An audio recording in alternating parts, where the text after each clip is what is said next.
दोस्तों, देश ने 2014 में एक महान प्रधानमंत्री चुनकर प्रधानमंत्री पद पर बैठाया और आपको मैं बता देता हूं, ना भूतो ना भविष्य, मोदी के बाद इस देश में मोदी जैसा प्रधानमंत्री ना ही पहले कभी हुआ और ना ही कभी होगा। इस बात का जिक्र आने वाले दिनों में होगा और यह बात आपको भी मान लेनी चाहिए, क्योंकि प्रधानमंत्री ऐसे ऐसे व्याख्यान पेश करते हैं जिसे सुनकर आपको भी हैरत होगा। अब देखिए ना, प्रधानमंत्री उत्तर प्रदेश चुनाव में अपने रैलियों में अहमदाबाद विस्फोट पर बात करते हैं, तब इस बात का पता चलता है कि प्रधानमंत्री को बम से डर नहीं लगता और आतंकवादी से भी डर नहीं लगता। प्रधानमंत्री को डर लगता है तो सिर्फ और सिर्फ एक साइकिल से।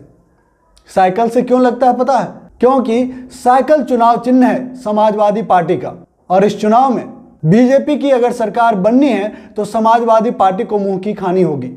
दोस्तों, चुनाव में जीत हार का अपना एक महत्व है, लेकिन क्या इतना महत्व है कि देश का प्रधानमंत्री अपनी पार्टी के लिए चुनाव प्रचार में जाए और एक पार्टी को ही आतंकवाद से जोड़ दे और कुछ नहीं मिला तो उसके पार्टी के सिंबल से ही जोड़कर उसको आतंकवादी घोषित कर दिया जाए? दरअसल दोस्तों, आपको बता दूं कि कई बार मैं सोचता हूं कि प्रधानमंत्री जी अब नहीं गिरेंगे, इससे नीचे तो नहीं ही गिरेंगे, लेकिन आपको पता है कि हमें क्या मिलता है? प्रधानमंत्री वापस से गिरकर दिखाते हैं, उससे भी ज्यादा नीचे। दोस्तों, मैं आप सबसे पूछना चाहता हूं कि क्या समाजवादी पार्टी को और किसी बातों से आलोचना नहीं की जा सकती है? मुझे लगता है कि प्रधानमंत्री के खुद के नज़र में अगर एक इंसानी और अगर राजनीतिक प्राणी के नज़र से भी देखेंगे तो समाजवादी पार्टी के 100 अन्य मामले ऐसे दिखाई देंगे जिससे उसकी आलोचना की जा सकती है, लेकिन नहीं। प्रधानमंत्री पद पर बैठे होने के बावजूद उस पद की गरिमा का इन्हें अता पता नहीं है और ये और ज्यादा नीचे गिरकर देशवासियों को दिखाते हैं कि देखो, मैं इससे भी ज्यादा गिर सकता हूं, तुम मेरे गिरने की कोई सीमा तय मत करो। लेकिन दोस्तों, मैं इस मामले में एक नया सच आपको बता रहा हूं। दरअसल वो सच नया नहीं है बल्कि असलियत है। अहमदाबाद विस्फोट में साइकिल का इस्तेमाल हुआ था। प्रधानमंत्री ने जो हरदोई में कहा वह सफेद झूठ है, क्योंकि इस मामले के जो जांच अधिकारी थे अभय चुड़ासमा, उन्होंने स्पष्ट किया था इस बात को कि यह हमला साइकिल से नहीं की गई थी बल्कि लाल या सफेद कारों में बम को फिट किया गया था और जांच रिपोर्ट में कहीं भी साइकिल का जिक्र नहीं है।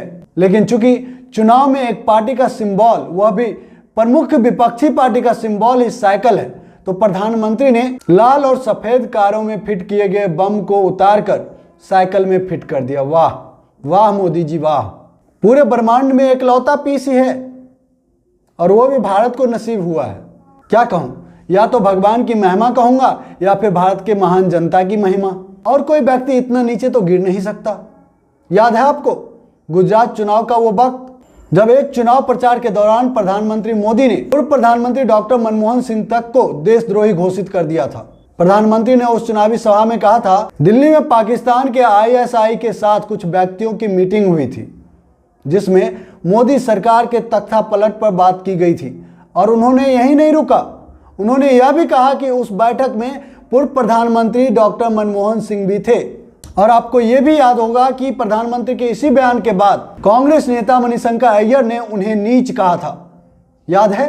उसके बाद प्रधानमंत्री ने मणिशंकर अय्यर के नीच वाले बयान का कितना उल्लेख किया था। गुजरात के लोगों के सामने आंसू बहाने लगे थे, मुझे मेरी जाति को नीच कहा गया।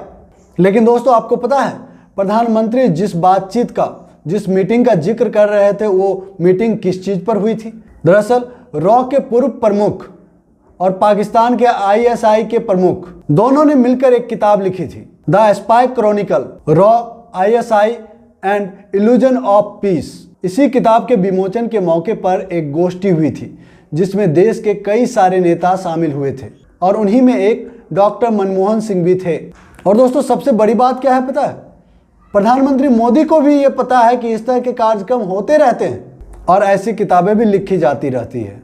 डॉक्टर मनमोहन सिंह उस गोष्ठी में शामिल हुए थे, लेकिन रात्रि भोज में वह शामिल नहीं हुए थे। फिर भी प्रधानमंत्री ने, चूंकि उन्हें चुनाव जीतना बेहद जरूरी था, उनके लिए सबसे महत्वपूर्ण था, इसलिए पूर्व प्रधानमंत्री को भी देशद्रोही घोषित कर दिया।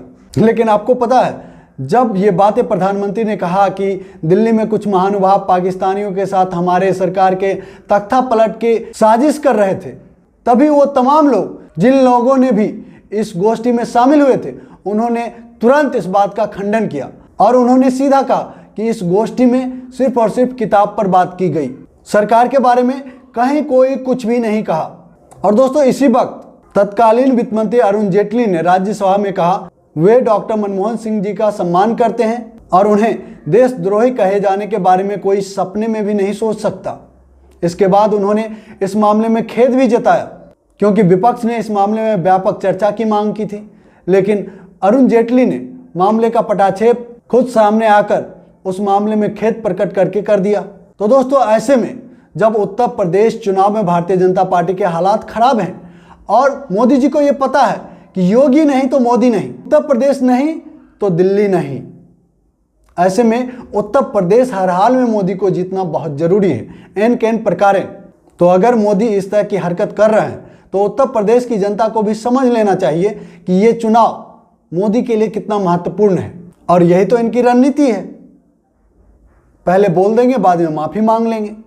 माफ़ी मांगने का प्रक्रम तो इनका बहुत पुराना है ना, शुरू से ही चलता आ रहा है। इनके पूर्वजों ने तो माफ़ी मांग मांग कर जिंदगी काट ली।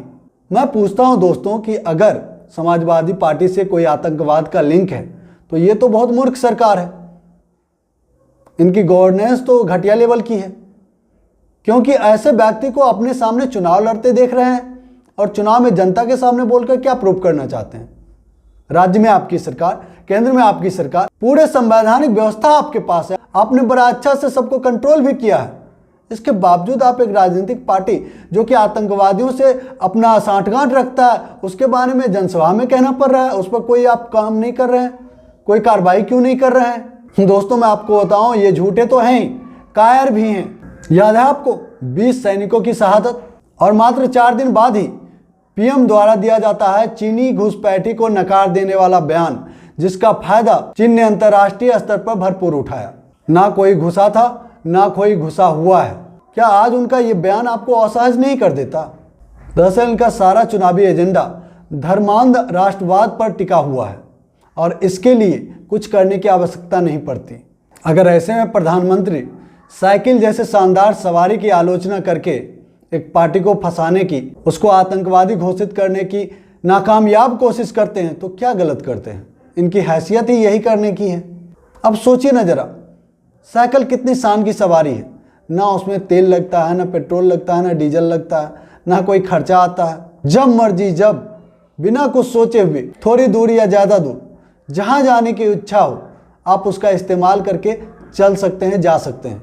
लेकिन प्रधानमंत्री जी को साइकिल से दिक्कत है क्योंकि इनके पूंजीपति मित्रों का इससे कुछ लेना देना नहीं है। यह तो गरीब व्यक्ति इस्तेमाल करता है ना। साइकिल श्रमजीवी लोगों की निशानी है। मोदी जी, हम जानते हैं कि साइकिल वालों से आपके पूंजीपति मित्रों का कोई फायदा नहीं है, लेकिन साइकिल गरीबों का जहाज है। गरीब लोग इसका इस्तेमाल करते रहेंगे चाहे आप कितना भी कुछ कह लें।